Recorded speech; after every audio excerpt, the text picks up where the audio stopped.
में ही, बचपन में ही मेरे मन में मैंने भोले बाबा से कहा कि हे भगवान, सुनते हैं कि आप कैलाश पर्वत पर रहते हैं और वहां जाने का मार्ग जो है वो हरिद्वार है, और मेरे पिताजी हरिद्वार और ऋषिकेश के बीच में रायवाला में वो आर्मी में सूबेदार नियुक्त थे, तो वहां सेवा कर चुके थे।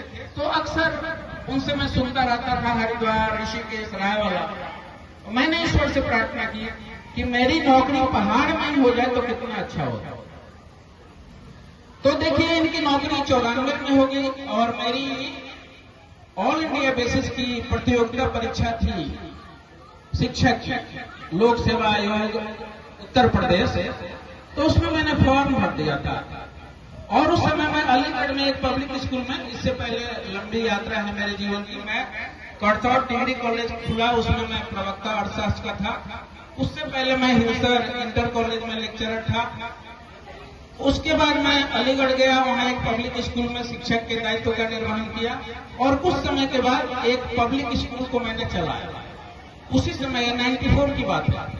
तो उसी मैं ज्यादा बोल रहा हूँ, यदि आप कहेंगे तो मैं बैठ जाऊंगा, लेकिन मैं ये चाह रहा हूँ कि एक शिक्षक कितना त्याग तपस्या से इन नन्हे मुन्ने बच्चों को शिक्षित करता है। और सर ने जो बात कही है कि जो दूसरे के बच्चे को अपना बच्चा समझकर उसके प्रति तत्परता दिखाता है, तो उसके बच्चे को भगवान आगे बढ़ाते हैं। मैं यही कहना चाहता हूँ। तो कमीशन से मेरी इंटरव्यू लेटर आया, मैं रेनी हूँ छोटे साला का, वो इंटरव्यू लेटर आया, रीडायरेक्ट किया, और मैं एक दिन पहले, जैसे कल इंटरव्यू होना है पिकअप हॉल लखनऊ में,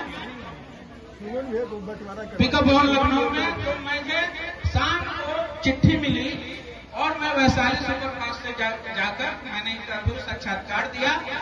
और एक बड़ी मेरे साथ एक घटना हुई कि मैं इतना बोर्ड था कि इंटरव्यू बोर्ड में जो भी एक्सपर्ट थे वो जो प्रश्न पूछते थे, मैं सारे प्रश्न को उत्तर इंग्लिश में देता था। मैंने महाराजगंज में 1 साल लगभग वकालत भी किया, और हमारे साथ वशिष्ठ बाबू वगैरह अधिवक्ता रहते थे हमारे अपोजिशन में।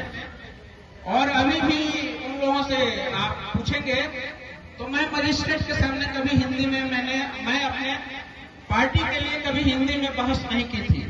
और मैं जो रिक्वेस्ट करता था मजिस्ट्रेट से, एसडीएम से, वो उसको फॉलो करते थे। यदि फिजिकल प्रेजेंस है तो फिजिकल प्रेजेंस, यदि उनके लिए कुछ बेल बॉन्ड फर्निश कराना था तो वो भी करा देता था। लेकिन उसी समय मेरी नौकरी हो गई, तो जो जिनका मुकदमा था मेरे परिवार के साथ, वो लोग बड़ी खुश हुए कि चलो ठेला गया पहाड़ में, ठीक बोल।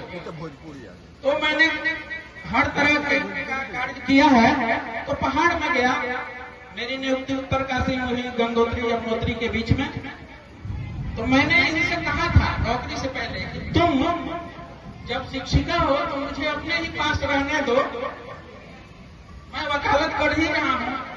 तो इन्होंने समाज को देखा कि समाज को लोग आपको कहेंगे क्या कि मेरा कमातिया झूठ मूठ के वकालत करो तरह खाता, तो आपकी प्रतिष्ठा जाएगी।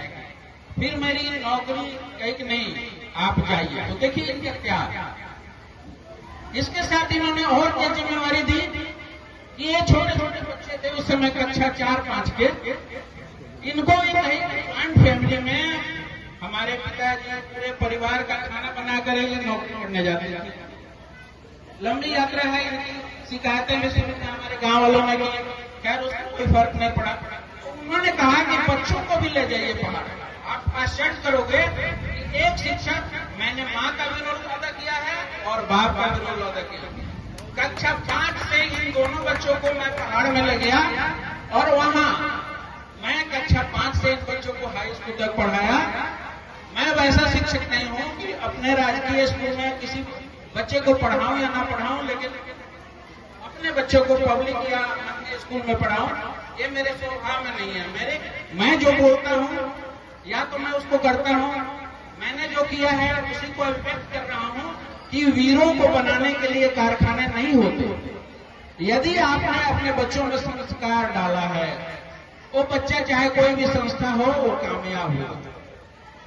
तो मैं शुक्रगुजार हूं कि ऐसी पत्नी मिली। इन्होंने मेरे अभाव में पूरे परिवार और समाज में भी जो भी दुख दर्द और परेशानियां